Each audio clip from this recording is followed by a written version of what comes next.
Okay, so whenever you are ready, Fernando, you can just go ahead. Okay. Hi to everyone. Thanks a lot for the invitation. I'm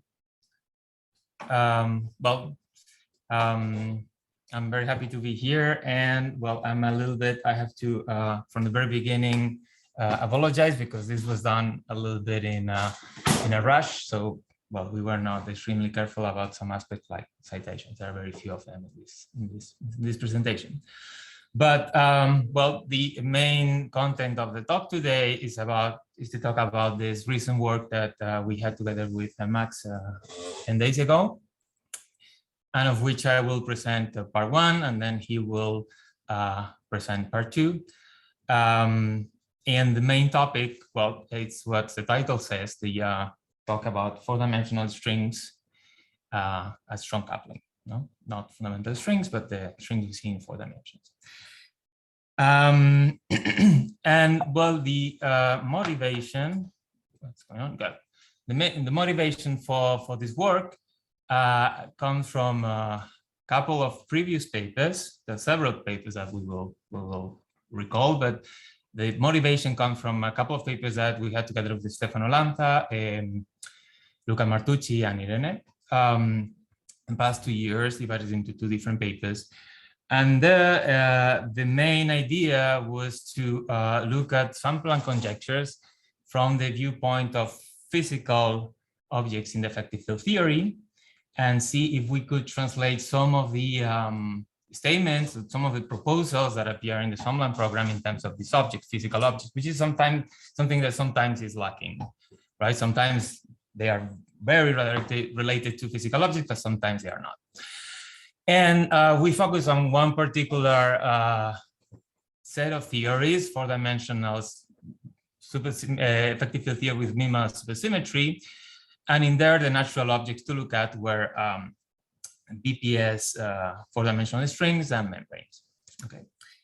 So one of the features of these objects is that they are low codimension. They use a large field variation, but actually there was one of the attractive features, in particular in the case of strings, because when we consider axionic strings, these objects will generate some large field variations that when you approach the core, they would naturally take you to an infinite distance limit.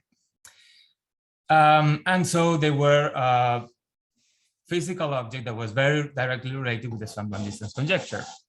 In fact, our proposal in those papers was that all 4-dimensional infinite distance limit could be generated in this way via these kind of axionic strings, or how we call them, EFT strings. Okay. So to get a flavor of which kind of objects they are, when we look at this kind of theories from the viewpoint of string theory, you may consider type 2A or stereotic string theory compactify on a Calabi-You threefold, which is something that we have been looking at for quite some time, in a region of large volume and weak coupling. So we have all our supergravity intuition. And there, the EFT strings are, on the one hand, fundamental strings, and on the other hand, NS5 brane wrap on NEF devices of the Calabi-You. So the charges that you would associate to these kind of objects will be, well, first, the natural numbers, and then the cone of NEF devices.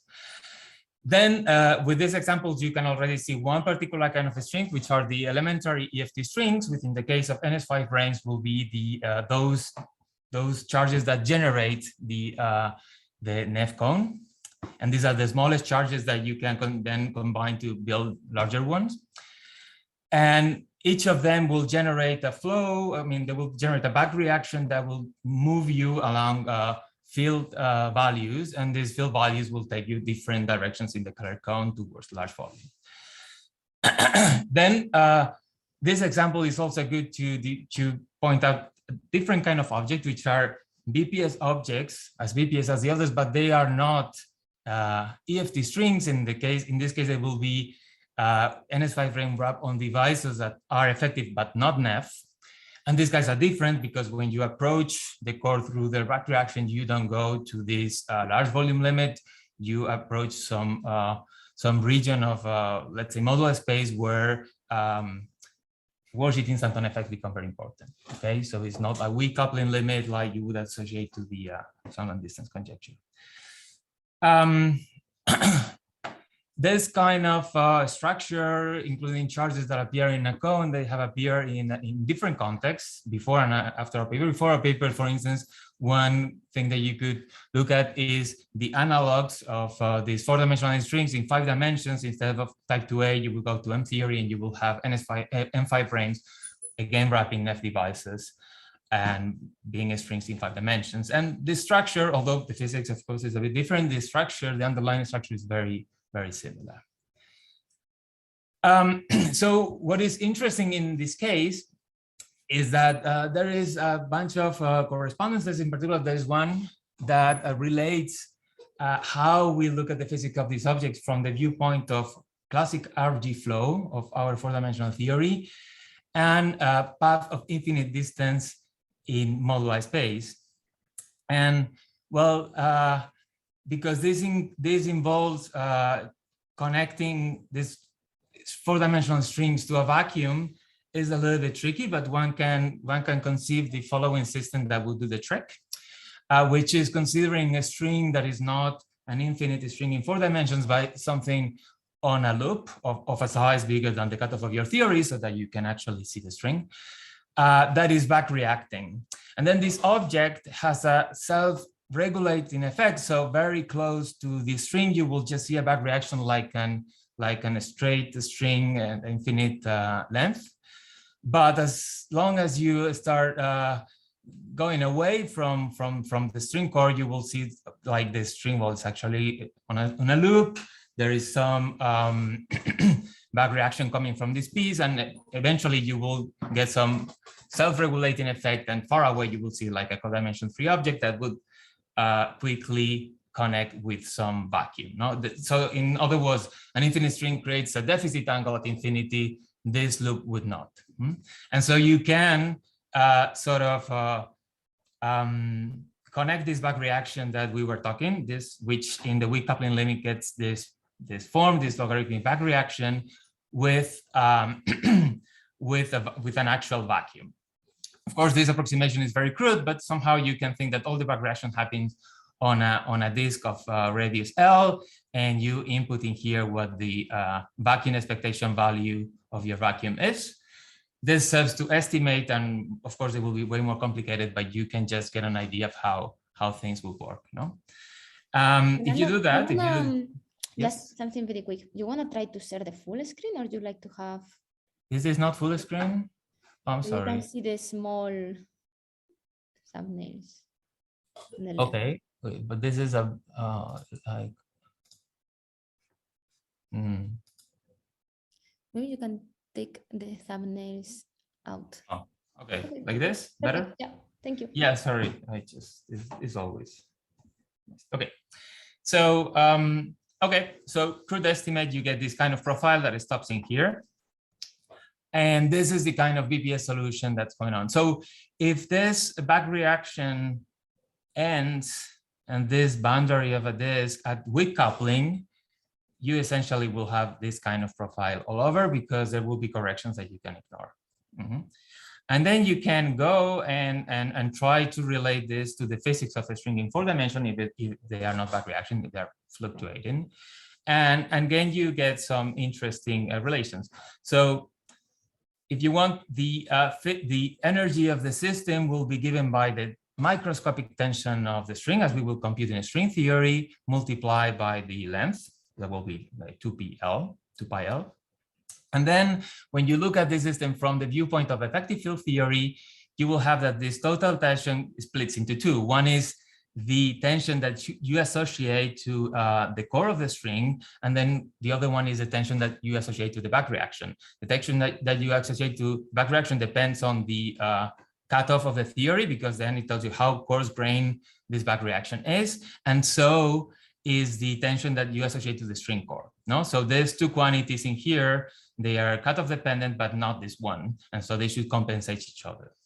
And playing this game, you can see how the dependence on this EFT tension on moduli translating to a dependence on the microscopic intentional moduli and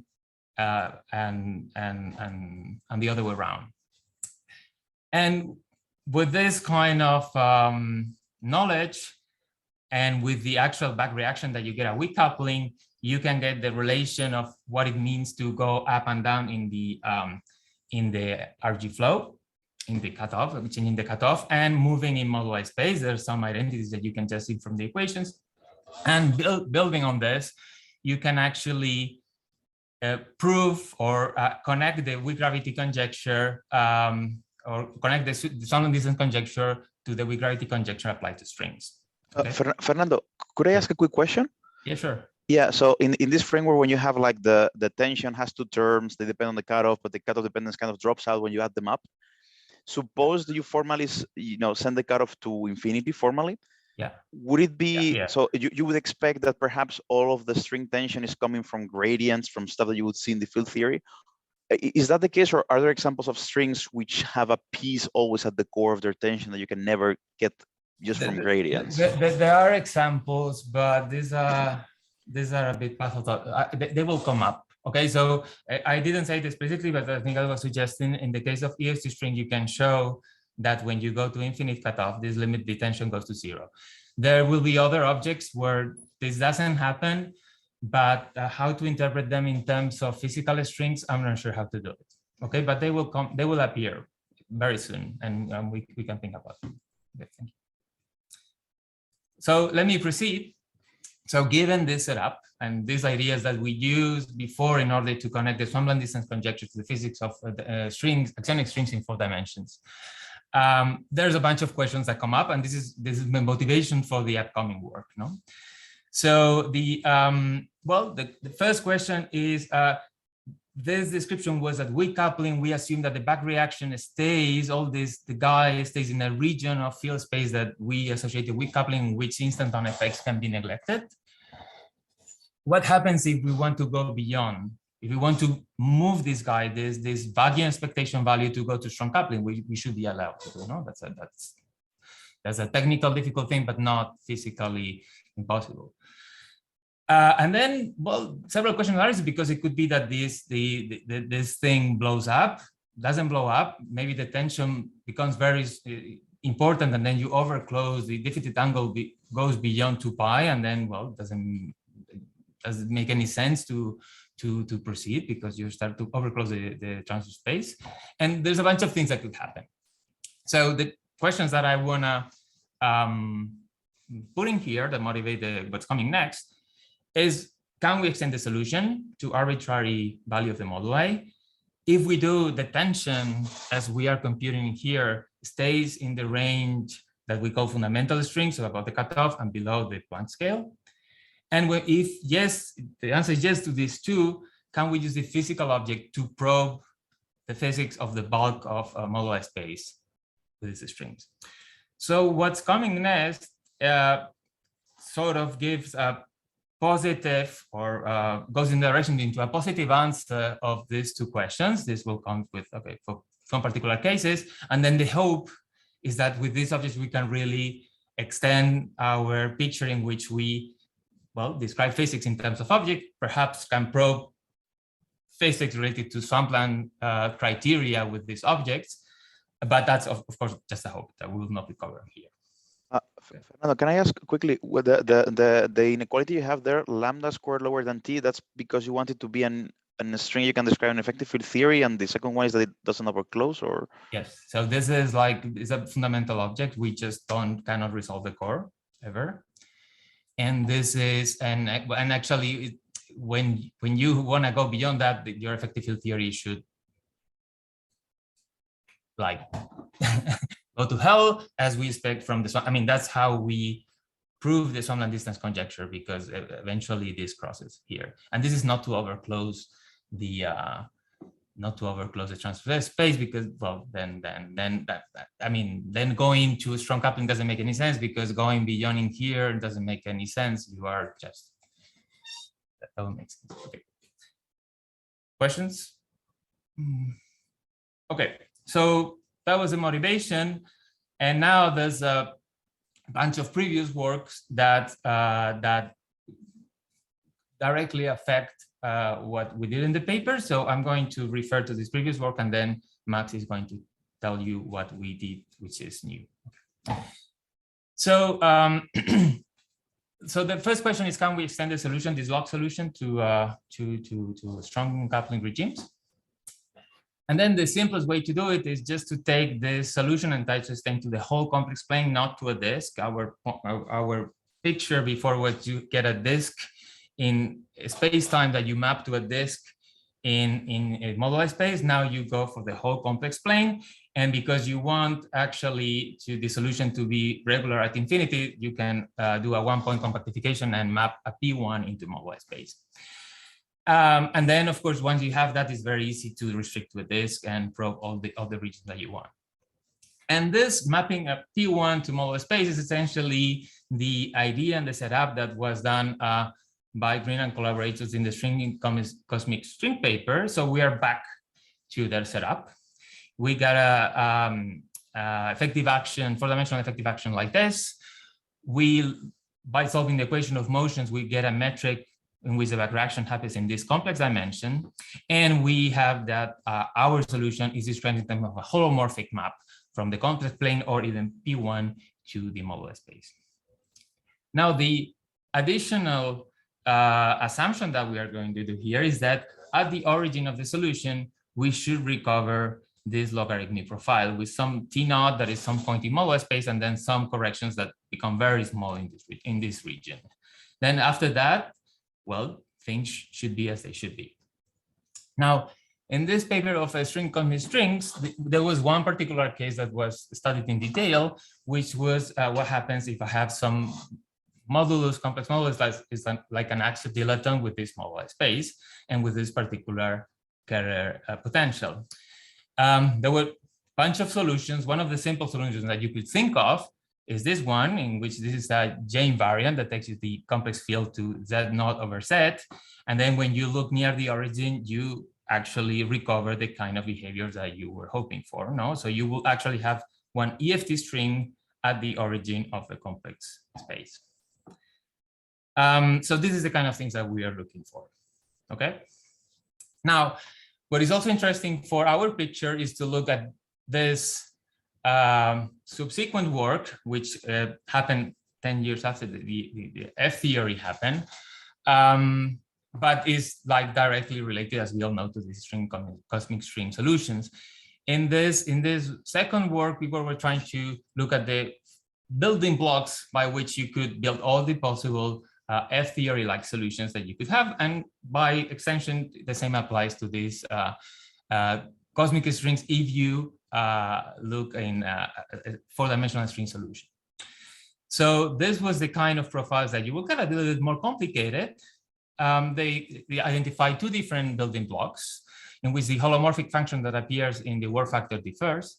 And essentially, the key data here are these 3 points in the complex plane, Zi, Z rho, and Zi infinity, which are the images of the J invariant of the moduli space by the J invariants of the 3 special points in moduli space of the J invariant. So I'll have these orbifold points that would go to these 3 different points in the 1A solution, and the same for the 1B. Okay, and of course, what is important is that from the 4-dimensional viewpoint, this points correspond to a string cores in the sense that when you go around them, your field feels a monodromy. In here, you will have the monodromy that you associate to the EFT string. So this unipotent monodromy that you can have a charge. In here, this is a finite order monodromy. So after going 4 times, you go back to the identity. These objects, as Miguel was asking, these are the guys that when you approach them, you see a finite tension in the string core, even if you go to a cutoff that goes to infinity. So yeah, so essentially what is important for us is that these 3 points that parameterize the solution are the things that determine the solution entirely. And these are the things that we are going to look at instead of looking at things as complicated as a J invariant. Okay. the string cores of the solution and the monodromies that are associated to that. So actually, these guys can be seen as the vanishing loci of some sections of elliptic vibration. So they are very natural objects to look when you want to describe the elliptic vibration a la F-theory way. As I said, the tension is specified by the monodromy order. So if you have infinite monodromy order, the tension is 0, like an AFT string. But if you have a finite order monodromy, this is finite. Okay. And this is very important, actually, because for a finite energy solution, the way these people interpret is that, well, first, as a BPSness condition, the whole set of monodromies must cancel because you are embedding this thing into a compact space, which is P1. And then this translates into this condition in which you have this, this object, which is the area of the P1 in the mobile space, which corresponds to the energy stored into the back reaction. And then you have the tension stored in the individual strings that have non-vanishing tension, localized tension. Because this needs to vanish, you need to have a negative number there. So one of these guys is going to have a negative localized tension. And what they do? They say, okay, we send this negative tension person to infinity. It is going to be a non-physical string that secretly gathers the tension of all the rest. Okay, just like this monodromy is the opposed to all the rest, this negative tension is the opposed to all the rest. So it's computing the tension of the whole configuration for you, including the back reaction and the localized tension. Sorry, Fernando, yes. Can I ask quickly? Yes. Did they have to do that? Like, so this is, and you're kind of arguing that in this framework, I should also consider strings which have negative tension, right? Like they send it to infinity, but they could have just not send it to infinity, right? Well, the point was that in 2 dimensions, if you look at particles in 2 dimensions, which will be the analogous, you can have negative tension, no problem.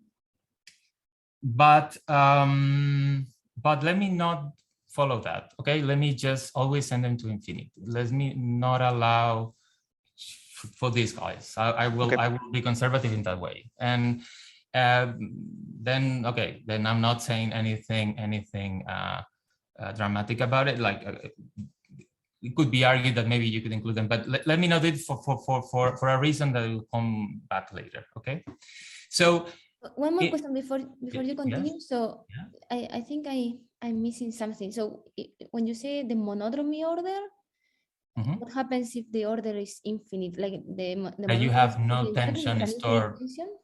You have no tension stored. So this is infinity. So the deficit angle very close to the core is 0. You have not localized tension at the end. Because this is like the result when the cutoff goes to infinity, no? Like the. Yeah, sorry. Yeah, the delta is the localized tension that no matter how much you approach the disk, how much you go to high cutoff, you don't. Okay, that's why it's independent of the cutoff, because it's like taking the limit. Yes. Okay. So Fernando, the claim is then that when the monodromy is of infinite order, then all the energy can be seen in gradients if you take the formal limit of infinite cutoff, yes. Yeah, so there are no examples in which you go to infinite distance and this doesn't happen. It should not be. Okay.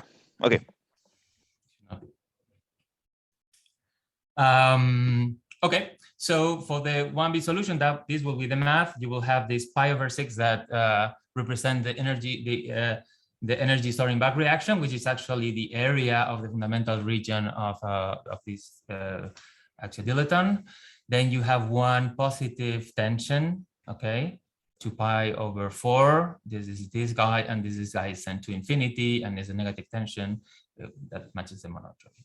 And then you will get this profile. When you do this, when you take this limit of putting this guy in 0 and putting this guy in infinity, you will only have one free parameter that specify how the solution is, and you will get this profile for your axial dilaton out of this, which, if you remember, is very similar to the kind of profile that we were looking for. It's very similar to this profiling here, with the only trading of this position of this string with this set node that appear in the local solution.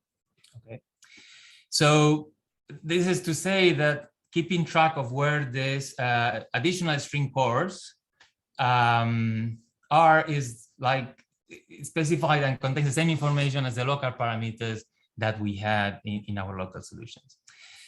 Now, in our paper, we call this extra string cores as regulator strings because they are needed. They are always there. They appear in different avatars, but they always you need something like them.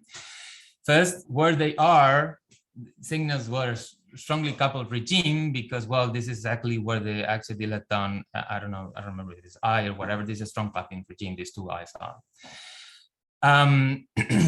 Second, when you are in here, you have a unipotent monodromy infinite order, but when you encircle these two guys, when actually with the disks is the two guys, then you have a monodromy of finite order because it needs to cancel out against this finite order monodromy. And it's always like this because you need a negative tension at infinity.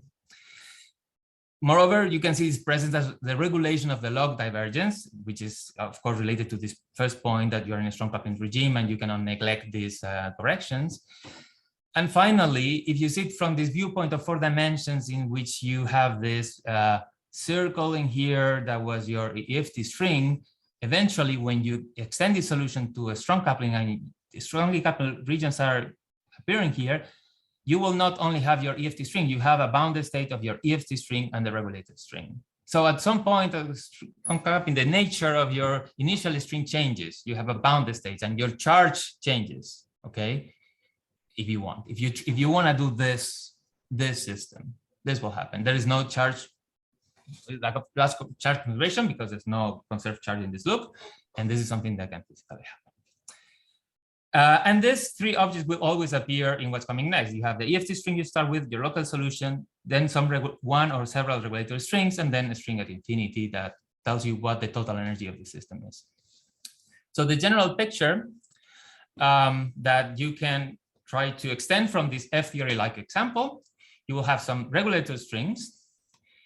They will correspond to some singular divisors of your moduli space. Now, instead of points in 2 dimensions, they will be divisors in arbitrary dimensions, complex dimensions, that are intersected by the map of the complex plane to moduli space.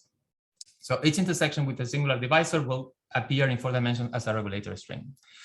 Now, an important caveat, which was already pointed out in all the papers I mentioned, is that if you have something that hosts a localized tension, this essentially breaks supersymmetry. So in the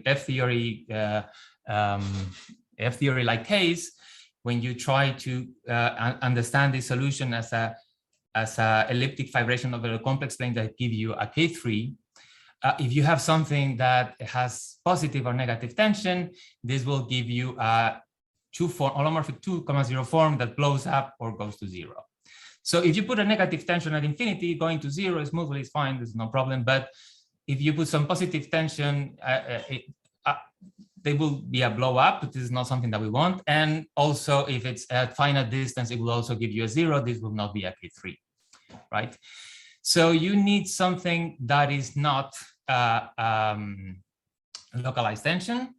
It can be like a conical monodromy. It can be a conjugate of the EFT string chart, which is actually what happens, how people manage to build sensible solutions out of these building blocks. They cancel the different strings with localized tension with each other, and then they build something that is a regulator string, but is actually a non-commuting monodromy that is a conjugate of the initial charge. And then in general, there can be several regulator strings. You will have the string gradient EFT string, or it can be composite, regulator string, and string on infinity. Also, because the tension vanishes, if you apply this rule of vanishing tensions, you will have the backreaction tension is exactly what the string at infinity is giving you. So it will have this form with this p is some integer number. And then when you connect with this loop that you want to connect with the vacuum, well, this will be hard to exactly tell you what the form of this region that you should integrate over will be. But what you know is that the tension associated to this object, this kind of object in here, is always smaller to the full the tension of the full configuration, which is this solution extended over the whole complex plane. So this can be seen as an upper bound of the tension of a string as some vacuum. Okay, so if this is smaller than 2 pi m parameter squared, so will be the tension of the EFT strong coupling. So the question that appears now is that can we always find such a solution such that this number is smaller than 1? Okay, these are the basic ingredients that we will need. And then the question is, how does this look like? Can we have a sub-Planckian tension or not? Okay, if you can, then extending the solution to infinity makes total sense. And you can hope to probe regions of a strong coupling with a physical effect. And so what Max is going to try to convince you about is the proposal that we have in the paper, which is a strong version of the EFT string completeness conjecture that we put in the previous paper. And the statement is that if you look at elementary EFT strings, not any random charge, but the generators of the cone of charges, then you will have a family of VPS string solutions that are parameterized by these local parameters over the complex plane that are of sub-Planckian tension. And actually, if you have a local solution for these guys, then this determines uniquely how the global solution is. So all the information is determined locally. Okay, there's essentially no abstractions to the solution, and there's no parameters beyond the one that you see locally, which are these Z0 that you remember were related to how you put the regulator strings, and this value of a point in moduli space.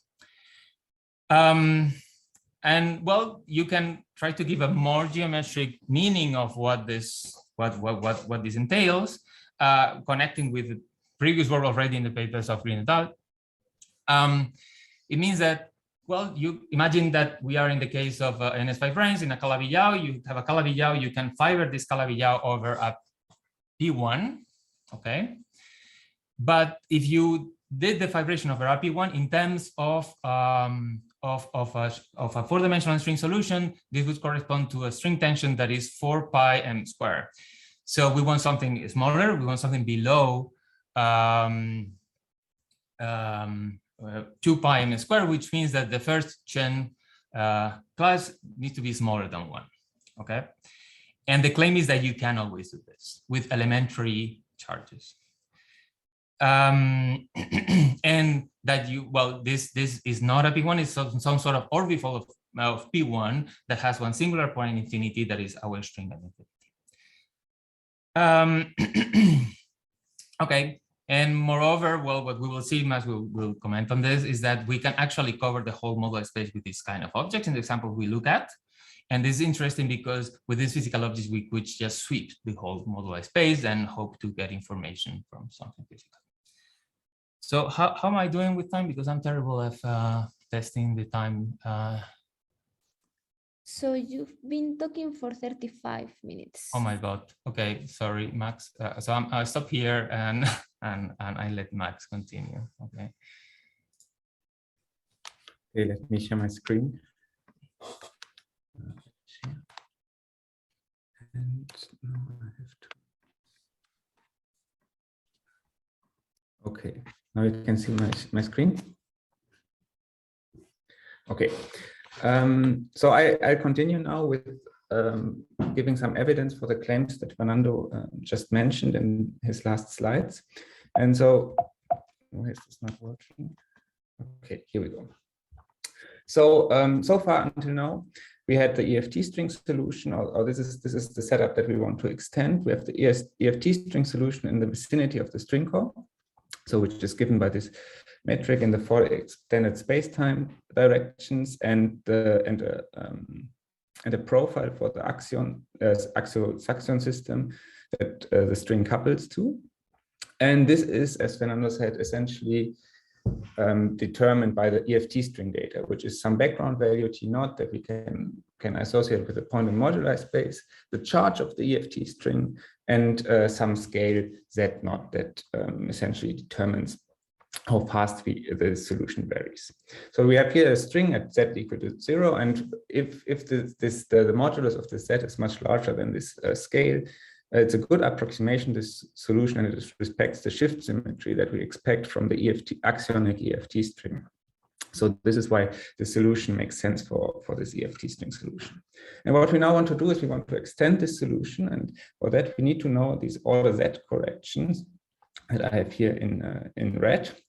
And now the question is it always possible to find such an extension such that we stay within the EFT regime without overclosing the transfer space such that the string essentially collapses to a black hole? And if yes, is the EFT string data enough to uniquely determine this extension, or do these regulator strings that Fernando introduced in his last slides, do they introduce additional parameters that can give different kind of solutions? So and I want to look at a concrete example because we want to essentially address these order Z corrections. So we need to find a setup where actually there's hope to find these corrections. And therefore, I want to look at Calabi-You threefold compactification of type 2A, in which case we would get an n equal 2 EFT or the heterotic string. And this was already the EFT string spectrum in this cases, where we essentially look at the Kähler sector of these compactifications, was already discussed in this paper by Stefano, Fernando, Luca, and Irene. So there is the EFT strings are essentially the fundamental string plus NS5 branch wrapping FD parsers. And I will focus on the latter case because there we can actually make statements. So the NF cone of some compactification, which I have here on the left, is generated by a set of devices. And we now want to have NS5 branch wrapping these devices such that the charge lattice of this NS5 branch is H11 dimensional and corresponding to NS5 branch on positive linear combination of these EI are here positive. And in the vicinity of the string, the back reaction is precisely given essentially by a profile for the complexity or the complexified Kähler modular. They get a profile due to the back reaction of these strings. So the question is, how can we describe this back reaction without having to explicitly calculate all these corrections? And essentially how to give a motivation why, for instance, something similar like the J function arises here in this setup. And therefore we want to simplify the problem. So because we know that away from the string core, we have to take into account all worldsheet instanton correction, which break the shift symmetry, so that we cannot just write down like it's similar as to the string core, we just write down this log solution. In general, it will be a more complicated function. So is there a way around to calculating all the worldsheet instantons? And the idea is that we consider the case where we can relate our Calabi-You compactification to a gauge linear sigma model that flows in the IR to this Calabi-You compactifications. So we take a 2D n equal 2,2 for the type 2A, or more generally 2,0 gauge theory with some gauge group U1 to the H11 and some associated field strength, and then complete this theory by adding suitable method such that we precisely get the in the IR our compactification. So some charge chiral multiplets with some charges and Fermi multiplets such that we can cancel all the anomalies, and for each gauge factor, we then we can introduce an Fi term that essentially in the limit where this Fi term goes to, or complexified Fi term goes to infinity, this GLSM, as is well known, flows in the IR to the non-linear sigma describing the Calabi-You compactification of type 2A heterotic string. So this is very well known since the 90s. And we can identify in this large volume limit the Fi parameters with the Ti. So the idea is now to phrase this problem of the back reaction of the NS5 branch, not in terms of the Kähler moduli, but in terms of these Fi parameters, because this Fi parameter space which is spanned essentially by this complexified Fi parameters, which is a subset of an algebraic torus, has a much simpler structure. So this M tau that which is the Fi parameter space, has a much simpler structure, and we want to work just in this case, and then all the details about what actually happens to the Kähler moduli is captured by this mirror map that I have here, this fractal frag M. So the question is, can we describe the back reaction of NS5 prime without explicitly needing the information encoded in the mirror map?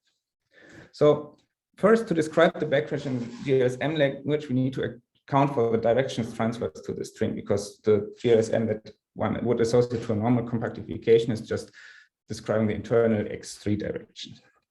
So we add an additional gauge field with a field strength multiplet and two chiral fields that essentially account for the transverse directions with only non-vanishing charges under this new additional gauge field U1 And then the GLM, this is essentially the GLSM description of a product of an X3 times a P1. And now we want to introduce to this basic setup that we have the NS5 branch. So in this fourfold, the basis of devices is essentially given by the generic class of the X3 plus any vertical devices P1 times the divisor in X3. So an EFT string would now wrap a 4-cycle that is in this intersection between essentially this D0 prime, which is the generic, which is the fiber over a point, or like the X3 over a point in the P1, and one of these vertical devices. So, and to describe this back reaction of this NS5 prime in this setup, we actually use what was in this paper, in these two papers from 2011, discussed for the case where you just look at space-time filling branes in 4D that wrap curves in X3. We adapt this now to space-time filling branes, so to say, in 2D on wrapping a 4-cycle in the fourfold. And because we can do this because the NS5 brane is essentially a gauge instanton for from the GLSM perspective that induces such an anomaly. So here, when varying with respect to the gauge field lambda naught and epsilon naught and epsilon I. Equivalently, this is just the equivalent statement to saying that the NS5 brane gives an additional contribution to the Bianchi identity, which I wrote here. And now we want to take in account the backreaction of NS5 branch, which by supersymmetry is the same as solving the Bianchi identity. And from the GLSM perspective means that we have to cancel the GLSM anomaly. And it was shown in these two papers that I wrote here from 2011, that this GLSM anomaly can essentially be canceled by logarithmic Fi terms of this form.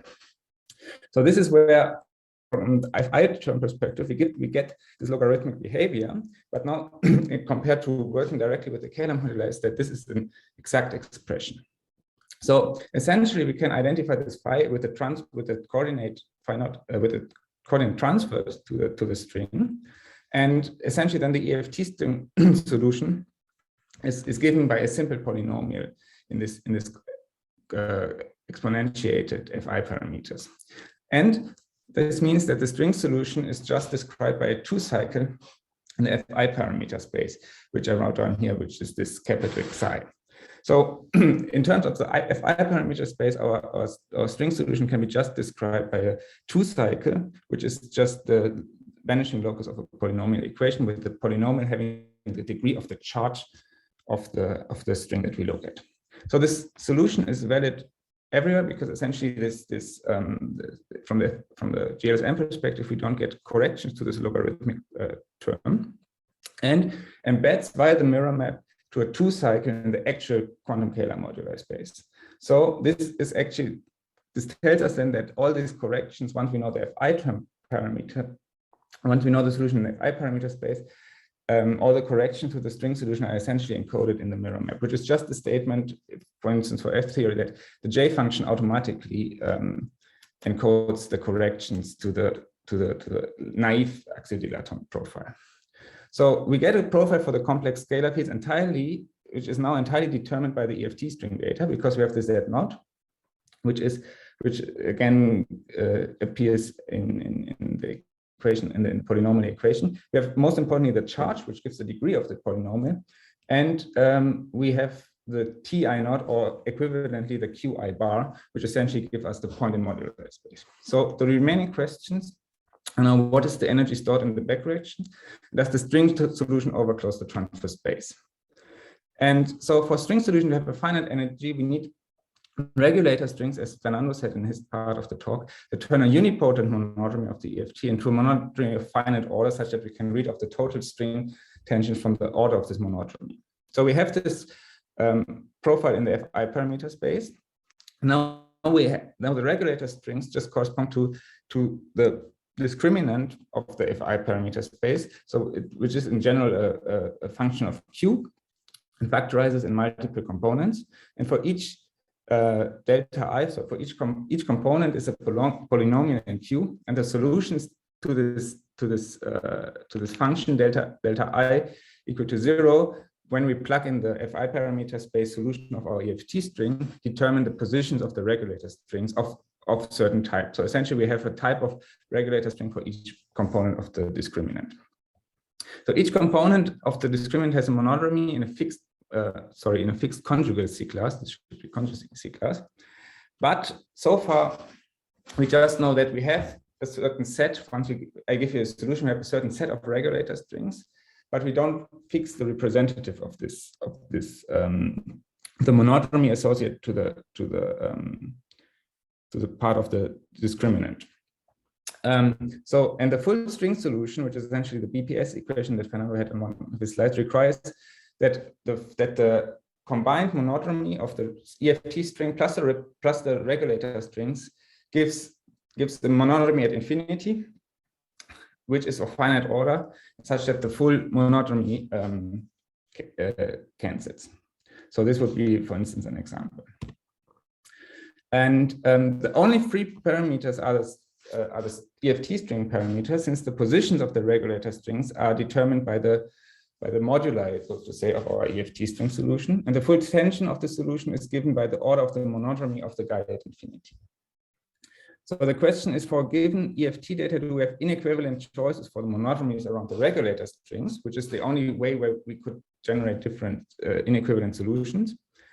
And this is the same question: are the string solutions actually sensitive to the full monodromy group, or just to a subgroup, which I call gamma EFT, that is generated by the EFT string monodromies and the finite order monodromies, such that can we actually do different assignments of the monodromies on the regulator strings, such that this encodes actually important information about the regulator strings, or is this all fixed by the requirement that we need a finite order at infinity?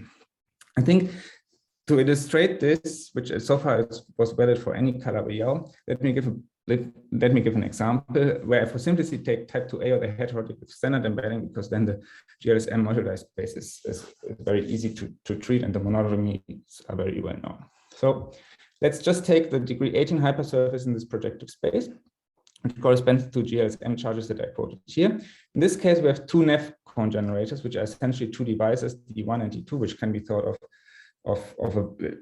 so this hypersurface has an elliptic vibration, and we have these two devices are the vertical devices of this elliptic vibration over P2, and the zero section shifted by the first Chern class of the base. And we can now consider NS5 strings on these general devices E1, D1 plus E2, D2. So the string solutions will now correspond to profiles of this form, which are essentially polynomials in the charges in Z, with the exponent with the degree of the polynomial given by the charges, which just comes directly from solving the GLSM anomaly equation. And the singular locus in this example splits into two parts, which is delta 1 and delta 2. And the full monodromy group is actually generated by the monodromy around the large volume divisor, which corresponds to one of the devices blowing up, and the monodromies around delta 1 and delta 2. And we can now ask, okay, the elementary strings are the ones with minimal charges, 1, 0, and 0, 1, and we can ask, what is this tension of these elementary string solutions? So let's start with the first case. In this case, we just have a polynomial. So Q1 is a polynomial of degree 1, and Q2 is a polynomial of degree 0. And since the delta 1 and delta 2 are the polynomials of degree 3 and 0 in Q1 and Q2, sorry, this is missing. In Q1, we only get 3 regulator strings from delta 1. So the monodromies around these 3 regulator strings are, as I said before, in the same conjugacy class. But in order to find a solution actually that gives a finite tension at infinity, the representatives are fully fixed to be this combination. So they're essentially conjugates with the monodromy around the Q2 equal to 0 divisor.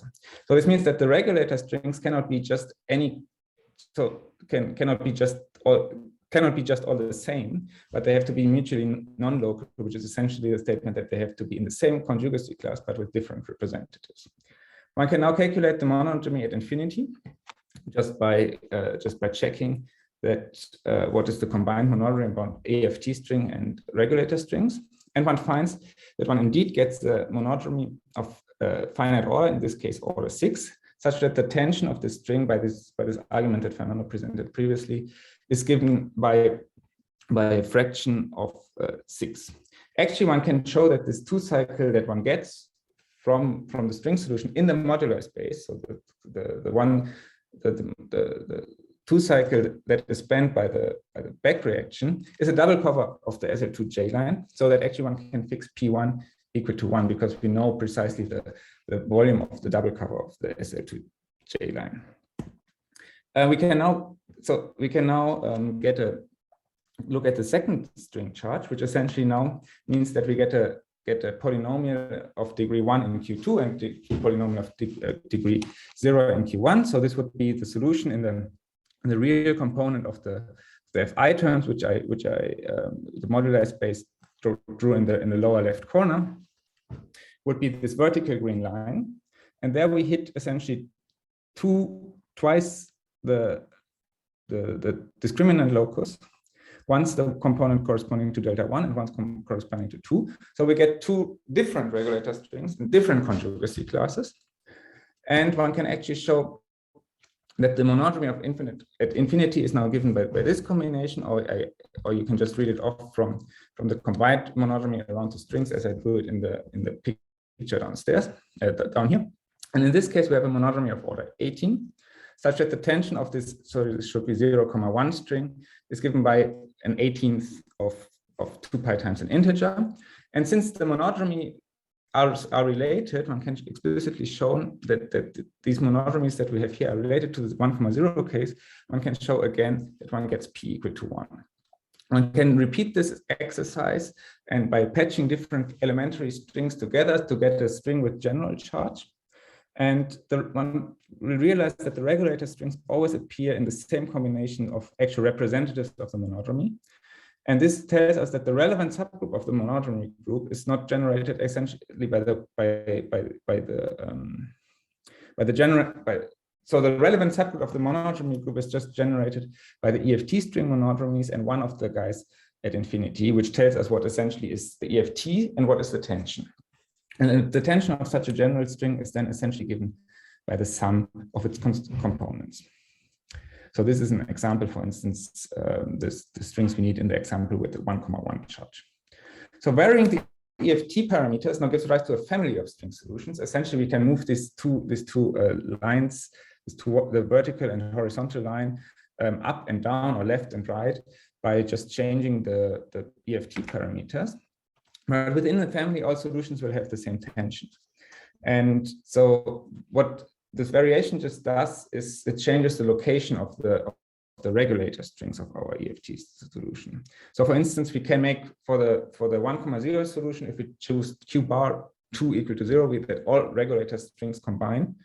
Since they are mutually non-local, their combined monodromy can be in a different conjugacy class, and it's actually then in the same conjugacy class of the EFT string, which you can just think of that this combined string is something like the S dual of the EFT string. But in general, the EFT string data fully determines the global solution. We saw that these fundamental strings have sub-Planckian solutions in this example. The global extension of the local solution is unique, essentially because the GLSM parameters gives us a unique profile for the Kähler moduli, and the monodromies are fixed of the regulator strings. So the data of the regulator strings, essentially their location and their monodromy, is encoded already in the EFT data. So this is actually the same statement as saying, okay, the regulator strings, they're not really physical charges of physical charges of our theory. For instance, they also do not correspond to sources of the GLSM equations. This polynomial that we got in the GLSM from the GLSM anomaly equations essentially just depends on the EFT string charges. The regulator strings do not enter there. They are just a consequence of the profile that we get from the EFT charges. So essentially, the EFT strings, they uniquely determine the way the solution looks and how it is extended.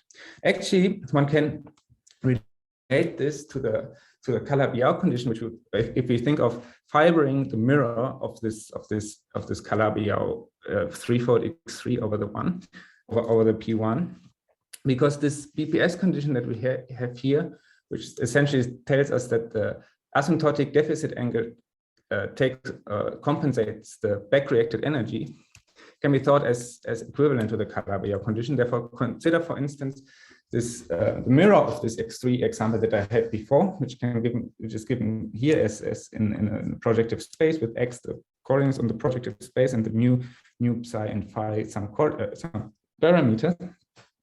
And we can now identify these parameters with the Fi parameters Q1 and Q2. And if we now fiber this thing over P1, we can consider these two possibilities by either taking mu to be trivial or nu to be trivial, and the other parameters to being sections of these line bundles. If we take the first case, this is what the Calabi-You condition then reads, essentially the flatness of the full, or the Ricci flatness of the full Calabi-You. One reads off from this that actually 1 over psi has to be a polynomial of degree 2, which means that Q1 is a polynomial of degree 12, which just corresponds to the string, which is the same what we get if you consider an EFT string with charge 12,0. And this tells us, since this gives us a fibration over P1, which has a deficit angle of 4 pi, this is consistent with the string with charge 1,0 having tension T to 2 pi over 6, which is what we got. In the other case, this is what the Calabi-You condition reads. In this case, one can translate this into polynomials, the degree of the polynomials of 1 over psi and 1 over phi. In this case, Q1 and Q2 are polynomials of degree 0,36, corresponding to a string with charge E equal to 0,36, which is just 36 times the second elementary string, which now gives a deficit angle of 4 pi, such that a single one has to give this tension. So we see the different ways of constructing the Calabi-You by fibering the mirror over P1. It's a one-to-one correspondence, there's a correspondence to the string charges, and actually this polynomial that we get here from the Calabi-You condition, we can understand it from the string really through the GLSM equation, which gives us precisely this polynomial in the EFT string charges. So the EFT string correspond to ways to fiber X3 over all bifolds of P1. And the polynomials, they really arise, in our case, from the GLSM anomaly constellations, and we see them here as well in the Calabi-You condition. So let me conclude. For the EFT strings, we studied global solutions of global extension of the local solution describing the backreaction of these EFT strings, and we conjectured that the elementary EFT string correspond to BPS solutions of sub-Planckian tension that uniquely extends all local solutions, which means that in particular the regularization of the local solution does not introduce no parameters, which essentially means that these regulator strings are not physical parameters, but they are already determined by the EFT string parameters. The EFT strings then also probe regions of the module space beyond recoupling, because they uniquely determine this extension. And we saw and the elementary string do not overclose the transverse space, such that really we can access the full modular space without overclosing the transverse space. So we worked out this for NS5 string and Calabi-You compactification of type 2A or heterotic string, where we used the significant simplification when splitting the map from the transverse space to the modular space into a map to the Fi parameter plus the mirror map. And we essentially just had to look at the first step in this map, and then said, okay, all the corrections are precisely encoded in the mirror map. The string backreaction gives a 2-cycle in the Fi parameter space, and in the Fi parameter space we get precisely the polynomial equation. Then we need some additional ingredient which is not captured by the DSM, which is what are the monodromies and how can we make them to calculate the total tension. I showed this, that we essentially need to assign fixed representatives of the monodromy to the regulator strings. And we then, in the last step, we saw that essentially these EFT string solutions correspond to Calabi-You fibered fourfolds, and that this fibration is actually determined really by the EFT string charges. Thank you very much.